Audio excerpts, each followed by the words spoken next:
함께 봉독하시겠습니다. 시작.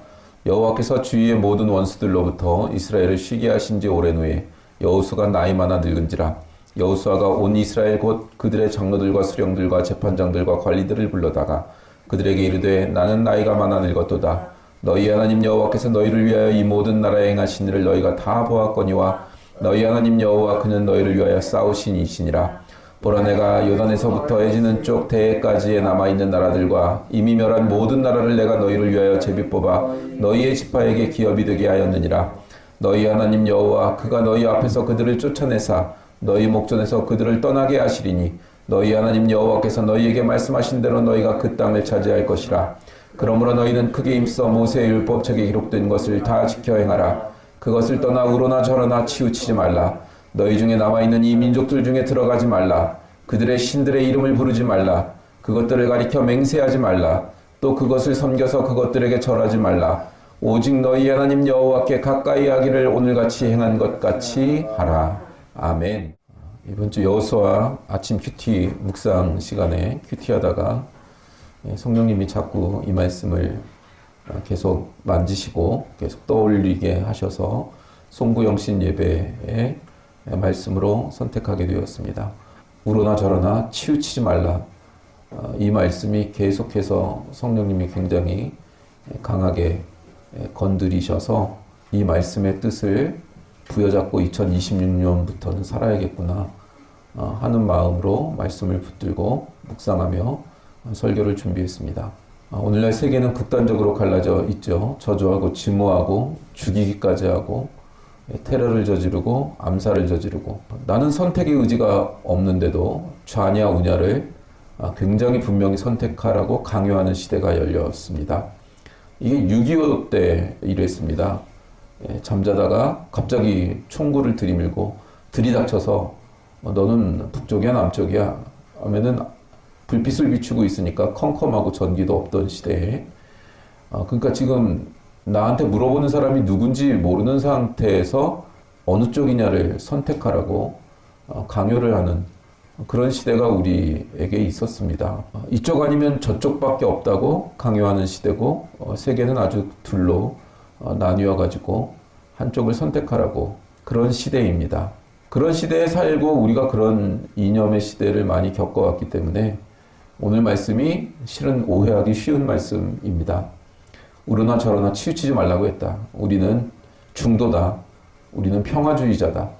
이쪽이나 저쪽보다 가운데 길로 다니는 사람들이다. 우리는 양쪽 다 모순이 있으니 다 비판하고 양비론자거나 중도거나 한쪽으로 치우치지 않는 사람들이다.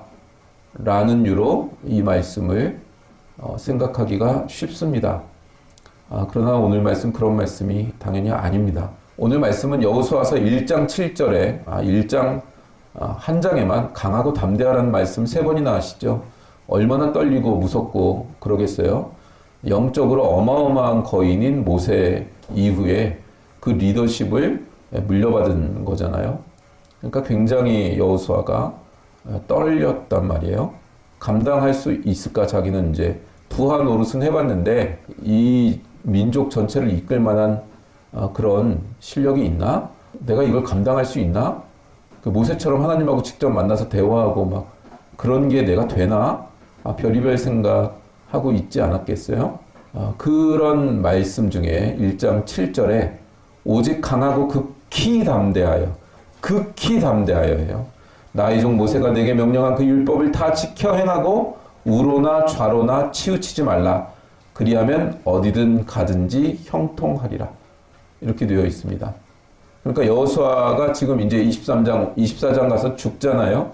마지막 지금 백성들에게 마지막 말을 한번 인생을 총정리하는 이때 다시 이 맨 처음에 리더십을 맡던 이 시대의 이 말씀을 그대로 반복하고 있다는 얘기는 여호수아는 어쨌건 평생토록 우로나 좌로나 치우치지 않고 이때까지 왔다는 거예요. 이 말씀 붙들고 왔다는 거예요. 우로나 좌로나 치우치지 않으려고 발버둥을 치며 살았다는 겁니다. 근데 이 말씀에 나의 종 모세가 내게 명령한 그 율법을 다 지켜 행하고 한 문장 우로나 좌로나 치우치지 말라 이렇게 되어 있는데 개역개정에는 빠진 단어가 있습니다. 히브리어로는 민멘누에서 from it입니다. 그것으로부터 라는 단어가 빠져 있어요. 내가 내게 명령한 모세의 율법을 지키는 그것으로부터 멀어져 우로나 좌로나 치우치지 말라는 뜻입니다. 세상에 여러 가지 방향의 갈래의 길이 있고 여러 가지 의견들이 있으니까 그 중에 이쪽 의견도 저쪽 의견도 한쪽에 빠지지 말고 중도를 지켜라. 중용을 지켜라. 이런 개념이 아닙니다. 모세에게 하나님이 주신 그 명령하여 주신 모세의 율법을 지키는 것으로부터 떠나는 우로나 좌로나예요. 하나님의 길이 쭉 하고 뻗어 있고 하나님의 말씀이 쭉 명령하신 말씀이 있는데 그 말씀의 길을 따라가는 게 아니라 옆으로 새는 거예요. 우로나 좌로나 새는 거라고요. 이게 굉장히 강하게 와 닿았습니다. 우리는 중도파거나 양비론자라거나 피스메이커라거나 이런 거랑 관련이 없습니다. 오직 우리는 하나님 말씀, 명령한 말씀을 떠나서 우로나 좌로나 치우치면 안 됩니다. 어떤 세상의 가치, 이 세상이 주는 여러 가지 것들 있잖아요. 선한 영향력, 비전, 이런 것들부터 끌어당김의 법칙, 별의별 하나님 말씀 묵상하고 그 말씀 따르기도 우리는 에너지도 안 되고 집중력도 안 되는 존재들이 막 명령을 지키는데 우로나 좌로나 치우치게 하는 모든 개념들, 하나님의 말씀을 따라야 되는데 그게 제일 먼저 못되게 하는 것들, 그런 개념들, 사건들, 관계들, 그 모든 것들을 버리고 그 속에서 지켜내라는 거예요. 오늘 말씀에도, 오늘 아침 큐티에도 있고 오늘 말씀에도 있고 그 속에서 이 말씀을 지켜내라는 거예요. 그 사회 속에서, 그 사건과 관계망 속에서 이걸 지켜내라는 거예요. 싸우고 버티고 이겨내라는 거예요.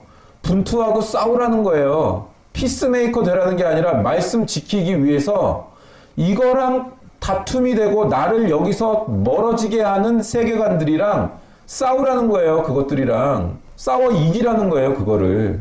좋은 게 좋은 거지가 아니란 말이에요. 이 길을 가는데 방해가 된다면, 아무리 기다려도 아무리 타협을 하려고 해도 안 된다면 어쩔 수가 없단 말이에요. 우리는 하나님의 말씀을 따르는 것 외에는 다른 길은 없다고요. 끊어내야 되고 잘라내야 된다고요. 화평케 하러 오신 게 아니에요. 예수님은 칼을 주러 오셨다고 했어요.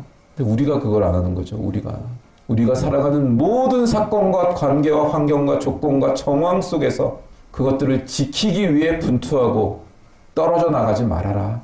이 말씀으로부터 떨어져 나가게 하는 모든 걸 버려라. 쓰레기로 여겨라. 그게 하나님 말씀이고 사도 바울의 말씀이고, 신앙생활은 하나님과 자신이, 하나님의 말씀과 자신이 빚어져 나가는 기나긴 서정, 여행길이에요. 철로 역정이라고요. 하나님의 말씀과 뜻, 그분이 기뻐하시는 길을 선택해 나가는 것, 성도 인생의 본질입니다. 이것에서 벗어나는 건 우로나 좌로나 치우친 거예요. 목회를 하다 보면 목회자를 잘 섬겨주고 협력해주는 성도들이 굉장히 많이 계셔요. 근데 목회자 힘들게 하는 성도들도 꼭 있습니다. 전문 용어로 그냥 왼수라고 하죠. 왼수. 이 왼수 덩어리들이 있는데, 이 왼수 덩어리들이 보통 책도 많이 읽었고 기도도 많이 하고 봉사도 많이 하는 분들이에요. 성경도 많이 읽었어요. 기도도 많이 했어요. 근데 하나님 말씀 열심히 읽었고 기도도 많이 했는데 왜 목회를 방해해요?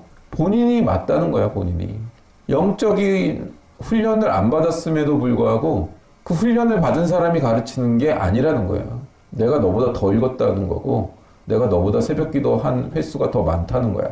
하나님 말씀을 읽어서 자기 자신이 깨지고 쪼개지고 하나님의 신령하신 뜻을 붙잡고 순종하는 쪽으로 이 말씀과 기도가 역사하는 게 아니라 자기 자신이 가지고 있는 생각, 자기 자신의 경험, 자기 자신의 지혜, 자기의 생각을 강화시켜주는 수단으로 성경 읽기라든가 기도가 사용되는 사람들이 굉장히 많습니다.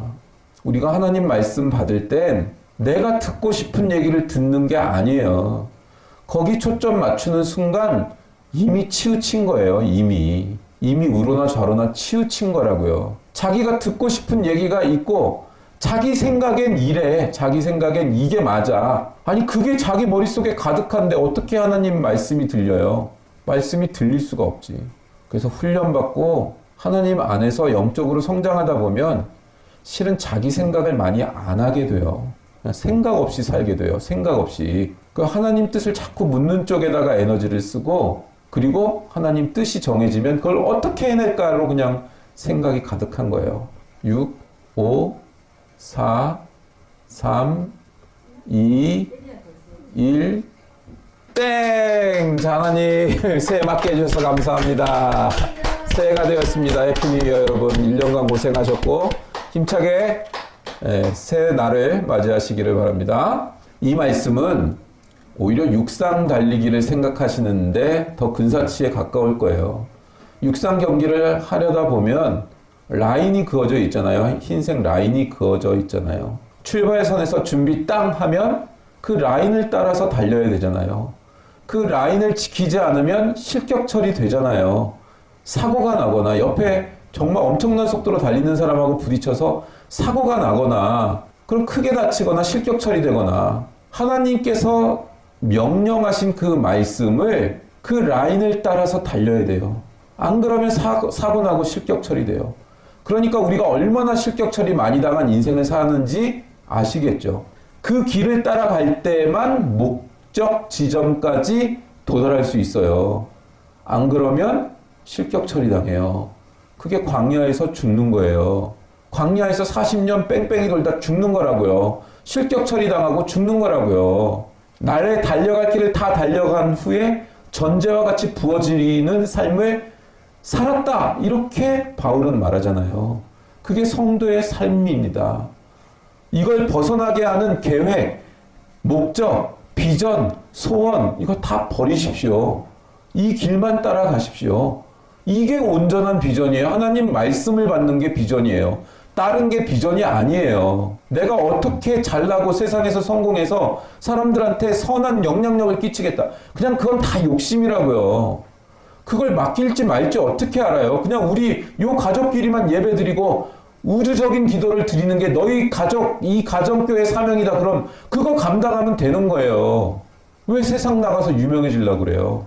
왜 사람들의 인정을 받으려고 그래요? 하나님의 인정받는 건 관심이 없다니까. 그게 제일 먼저가 아니에요, 우리들이.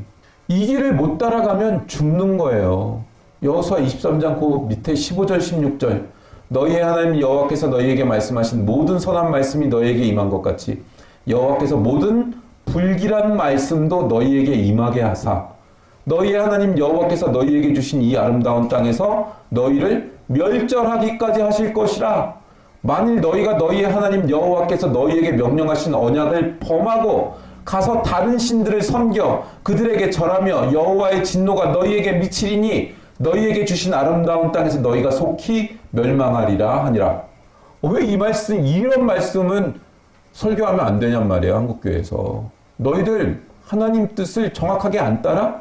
그 하나님이 주신 그 땅에서 너희들 멸해버릴 거야.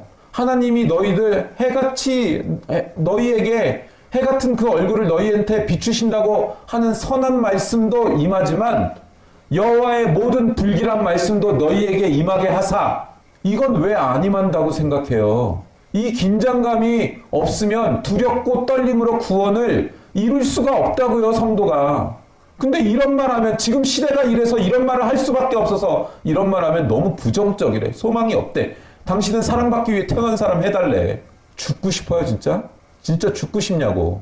우리는 끊임없이 진리의 빛을 우리 영혼 가운데 비추며 육신의 한계, 신앙의 한계를 극복해 나가야 됩니다. 철로 역정의 길을 가야 됩니다. 우리한테 부어지고 새롭게 입혀주신 이 새 옷이 뭔지를 알아나가는 과정이 없으면 나머지 거 뭐 어디다 쓰겠다는 거예요. 어디다. 아마도 연도는 틀리겠지만 일론 머스크가 이번에 인터뷰했더라고요. 화폐, 돈은 어떻게 될 것 같으냐. 3년 내에 화폐가 사라질 것 같다. 그 사람 말은 이 시간차가 항상 있으니까.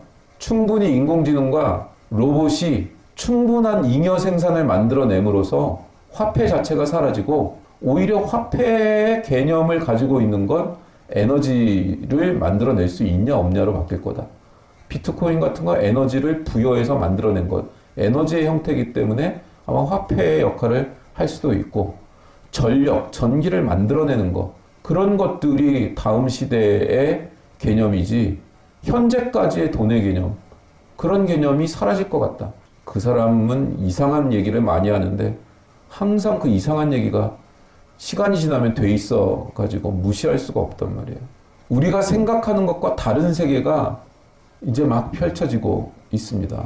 우리는 하나님께 속해서 하나님의 뜻에 따라 우리 자신이 가지고 있는, 계속해서 이 육신의 한계로 가지고 있는 것들을 계속 부숴나가고 넘어나가야 되는데, 그게 영적으로 훈련받는 과정 속에 일어납니다.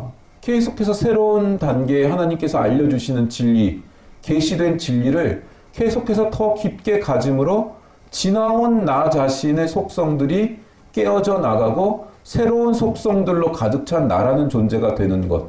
이게 끊임없이 영성의 과정이에요.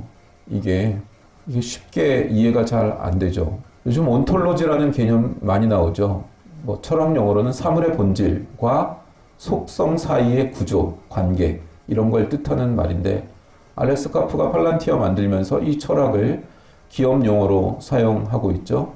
예를 들어 최승규라고 하면은 클래스, 그러니까 등급은 사람, 펄슨이고, 나이는 50대 중반이고, 뭐 전공을 뭐 했고, 1년 경제적인 뭐 능력이 어떻게 되고, 직업이 뭐고, 속성이, 그런 것들이 속성이 되고, 이것들의 총합이 하나의 최승규라는 온톨로지가 되는 거죠.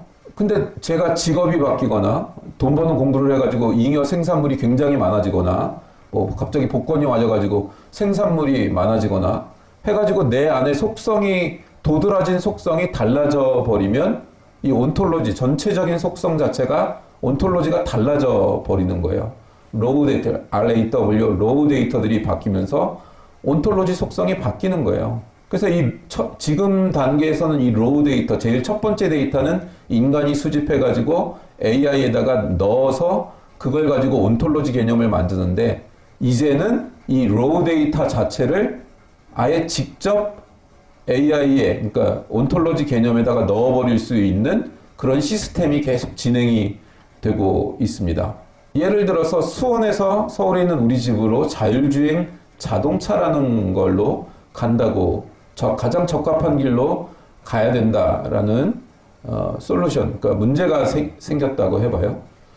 그러면 이제 온톨로지의 속성은 자동차의 종류, 도로의 종류, 몇 차선이냐, 빌딩들의 종류, 교통 규칙, 그 다음에 뭐 만나는 객체들, 사람, 뭐 애완견, 동물들, 뭐 단속 카메라의 위치, 그런 움직임들에 대해서 어떻게 해야 되느냐, 이런 것들이 이제 그 속성들, 온톨로지의 속성이 됩니다. 업무 프로세스에서 필요한 모든 것들이 이제 온톨로지를 이루는 거죠. 근데 이건 자동차로 수원에서 서울까지 간다는 개념에서 일어나는 일이에요. 근데 UAM, 뭐 드론 택시 같은 게 갑자기 발전을 해서 교회 옥상에서 서울집 옥상까지 그냥 날아가 버린다면요? 그럼 이 속성 자체들, 교통법규, 사람들의 움직임, 애완견의 움직임, 뭐 빌딩의 위치, 이런 류의 속성들이 하나도 필요 없게 되는 거잖아요. 그러니까 즉 온톨로지라고 하는 거는 근본적인 문제, 자동차로 수원에서 서울로 간다는, 이 땅에서 이동한다는 한계, 근본적인 한계 내에서 그 온톨로지가 존재하는 거예요. 그 한계 내에서 최적화를 이루면서 사는 겁니다. 근데 하늘을 나는 방법이 생기면 이 온톨로지의 모든 속성이 바뀝니다. 하늘을 날면 오히려 공중에서의 규칙 같은 게 생길 거고, 빌딩의 높이가 문제가 될 거고, 여러 가지 속성들의 규칙이 달라져 버리게 된단 말이에요. 그럼 이게 문제가 해결되는 거예요? 좀 더 웜홀 같은 개념이 생겨버리면, 웜홀을 우리가 이제 만들 수 있는 과학기술까지 갔어. 그러면서 A에서 B 지점까지 가는데 그냥 수초 만에 가버리게 되는 겁니다. 그러니까 문제가 보다 근본적으로 해결되면 온톨로지의 속성은 계속 변화되고 바뀌고, 근본적으로 문제가 해결되지 않으면 온톨로지의 구조는 일정하다는 거죠. 속성들은 고정됩니다.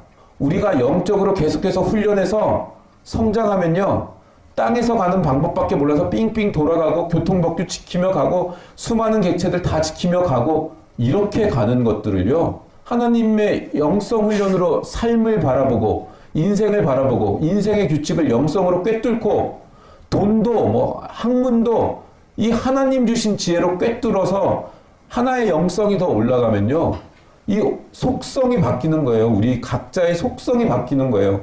삶을 살아가는 방식 자체가 달라지는 거예요. 근본적인 문제가 지금 내가 가지고 있는 근본적인 문제 하나씩 두 개씩을 말씀에 비추어 깨나가는 거예요. 그 생각들을. 그래서 그 진리의 빛이 비추고 하나님의 말씀이 하나님이 이걸 원하고 나라는 존재는 이런 존재구나를 확인하는 영성이 깊어질수록 이 온톨로지가 바뀌게 되어 있다고요. 매년 이것이 바뀌어 나가고 있지 않다면 우리는 성장하고 있는 게 아니고 죽어 있는 겁니다. 죽어 있는 거예요. 자기가 똑같은 쳇바퀴 도는 것과 같은 인생을 계속해서 살고 있다. 아니, 학교를 매일 가고 이걸 쳇바퀴라고 하는 게 그 매일 가도 내 내면이 완전히 새로워져서 매일 갈 수 있다고요. 맨날 애들 아침밥을 챙겨둬도 그 기쁨이 우러나서 챙겨줄 수가 있고 그냥 지겨워서 챙겨줄 수가 있고 그게 다른 거잖아요. 이 온톨로지의 속성이 바뀌듯이 우리 영성이 바뀌어야 된다고요. 이게 똑같은 관계, 똑같은 말 어떻게 그 하나도 바뀌지 않은 거예요. 개념과 관념 자체 내 안에 있는 영성이 바뀌지 않은 거예요. 관점이 바뀌지 않는 거라고. 그리고 열심히 살면 뭐 하냐고요. 그게 하나님이 원하는 삶이 아니라니까요. 그게 이 시대는 여러분 온톨로지 비유에서 영성의 발전 과정을 설명했지만 이 시대가 정말 무서운 거예요. 이 근본적 문제를 해결하는 걸 이젠 AI와 로봇을 통해서 인간의 대부분의 문제는 생산성의 문제고 에너지의 문제잖아요. 이 문제를 AI한테 맡기기 시작한다고요.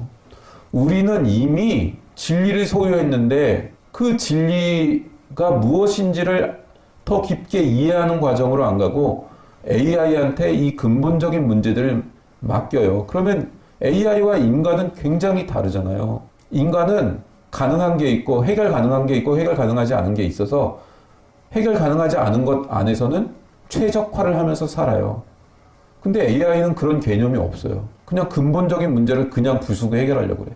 예를 들어 생명. 우리는 죽음이란 생명, 한계 안에서 살기 때문에 소멸할 걸 알기 때문에 항상성을 유지하려는 방향으로 살고 조금씩 환경에 변화하고 적응해서 진화하고 변화하잖아요. 그리고 내가 죽으니까 번식을 해서 후손, 자손을 낳으려고 하고 그리고 나라는 삶에 한계가 있으니까 고귀하게 살려고 하고 그런 의지를 가지려고 하고 시간의 한계 안에 살기 때문에 이런 속성들을 갖습니다.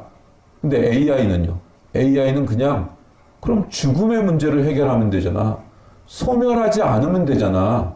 이렇게 해결을 하는 거예요. 죽음과 소멸을 버그로 인식하는 거예요. 그래서 노화도 버그고 죽음도 버그예요. AI한테는. 이 방향으로 달려간다고요. 결국은. 이 방향은 근본 문제를 계속해서 해결하려고 하고 이렇게 해서 논리적으로 이 근본 문제를 계속해서 해결해 나갈 수 있다고 하면 최종적으로 가서 인간에게 남는 문제가 해결이 되면 그 문제를 해결한 존재는 완전한 존재가 되는 거예요.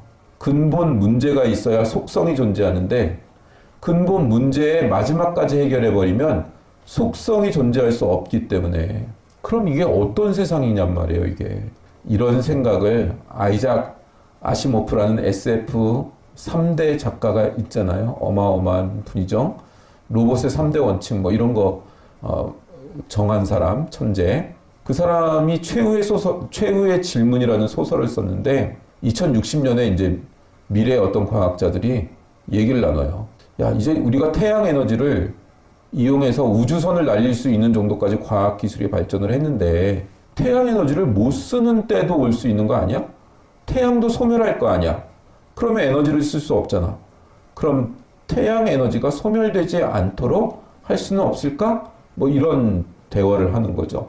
그러니까 이 태양을 소멸하지 않게 할 수는 없는가? 라는 질문은 엔트로피의 법칙을 거꾸로 가게 거스를 수는 없는가? 라는 질문이 돼버리는 거예요. 어떤 물체가 타버리면 어떤 물체라는 질서에서 에너지를 소멸하고 무질서, 재가 돼서 날아가 버리잖아요. 그래서 무질서가 더욱 증가하는 방향으로 간다고 하는 게 엔트로피 법칙이잖아요. AI가 그 시대에 답을 하는 거죠. 자료 부족으로 대답을 할 수가 없습니다. 2만 년 뒤에도 또 질문을 하는 거예요. 대답이 불가능합니다. 자료 부족으로 대답이 불가능합니다. 수백 년이 흐른 뒤에 질문을 해요. AI가 그만큼 발달했고 많은 근원 문제들을 해결이 됐어요. 그래도 자료 부족으로 대답을 할 수 없습니다. 수 없는 수조 년의 시간이 흐르고 정신만 이제 남아가지고 정신이 막 이동되는 그런 시대가 돼서 AI한테 질문을 해도 자료 부족으로 대답이 불가능합니다. 또 수조 년이 흘러서 이제 모든 우주의 에너지가 다 고갈이 되고 AI에게 질문을 던지고 답변할 수 있는 마지막 에너지만 남았어요. 이제 모든 에너지, 모든 태양계니 모든 은하계가 다 에너지를 소멸했어. 무한의 시간이 지나면서 엔트로피 법칙을 거스를 수 있는가? 역전시킬 수 있는가? 그때 가서 답을 하는 거예요. 답을 찾았습니다. 그리고 AI가 답을 내놔요. 빛이 있으라. 그러자 빛이 있었다. 이러고 소설이 마무리가 됩니다. 저는 인간이 AI 도구를 사용하며 살아가면 이게 초지능이 되고 스스로 생각하며 문제를 로봇을 통해서 해결하고 이걸 실행력을 갖고 해결해 나가고 진화를 해 나가면 이런 논리적으로 완전한 신의 단계까지 가려는 방향으로 가려고 한다고 생각합니다. 그건 정확하게 안악자손, 거인들, 바벨탑을 쌓으려고 하는 속성들, 힘과 권력과 자본과 명성을 얻어나가려고 하는 그들은 이런 철학과 사상을 통하여 이 세계를 만들어 나갈 것입니다. 에덴 동산에 선악과가 있던 시절에 그들은 네가 정령 하나님과 같이 될 것이다 라는 그 질문에 그 유혹에 넘어가서 죄악을 저지르고 말았습니다. 근데 이 방향으로 나아가는 거예요. 우로나 좌로나 치우치지 않고 하나님의 말씀대로 살아가는 자들과 하나님이 없이 철학과 사상과 세계관을 통하여 논리적 신의 단계까지 가려고 하는 인간의 이 본성이 계속해서 부딪히며 서로 상호작용하며 이 역사가 굴러가고 있고 굉장히 가까운 시간 내에 우리가 살아있는 동안 이 안악자손들, 거인들이 이 세계를 장악하는 그런 시대를 우리가 눈으로 온 인생으로 겪게 될 것입니다. 아마도 이런 걸 집행할 수 있는 사람들이 돈과 권력과 명성을 가져갈 거예요.